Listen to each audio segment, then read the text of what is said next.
Hi friends, అందరికి ఎలా ఉన్నారు? మేమైతే బాగున్నాము. ఈ రోజు అయితే మనం ఏం చేసుకుంటున్నాం చూపిస్తాం చూడండి. బాగా వర్షాలు పడుతున్నాయి కదిగా. బంగాళదుంప బజ్జీలు అనమాట. చూపిస్తండి బంగాళదుంప బజ్జీ. అలాగే ఇది చూపించమ్మా. ఇందులో నేను ఏం చేశానంటే కొద్దిగా ఉప్పు కారం పసుపు కూడా వేసి కలిపేసి హాఫ్ అన్ అవర్ పక్కన పెట్టేశాను.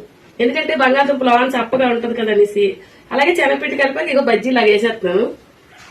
మీరు కూడా అలా చేసుకోండి, ఎందుకంటే ఈ లోపల చప్పదనం రాకుండా వస్తాయి అనమాట. ఈ బంగాళదుంప బజ్జీలు ఏంటంటే ముందే బాగోకరు, బంగాళదుంపలు అంత టేస్ట్ అనిపించవు కాబట్టి ఉప్పు కారం అన్ని కలిపి ఒక అరగంట చాలు, ఎక్కువ అక్కర్లేదు, తొందరగా పీల్చుకుంటుంది అనమాట.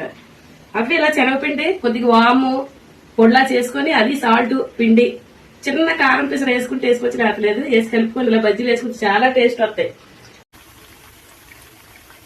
చూడండి బజ్జీలు బాయ్ అయిపోయి ఎలాగొచ్చాయి చూడండి.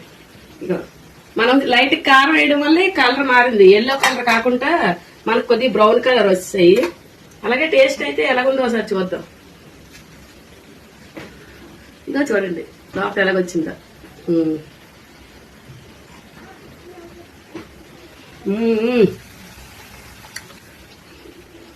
వామోటి పొడి చేసేసాం కదా, సూపర్ గా వచ్చింది. మీరు కూడా చేసుకుని ఎలా ఉంది కామెంట్ లో చెప్పండి.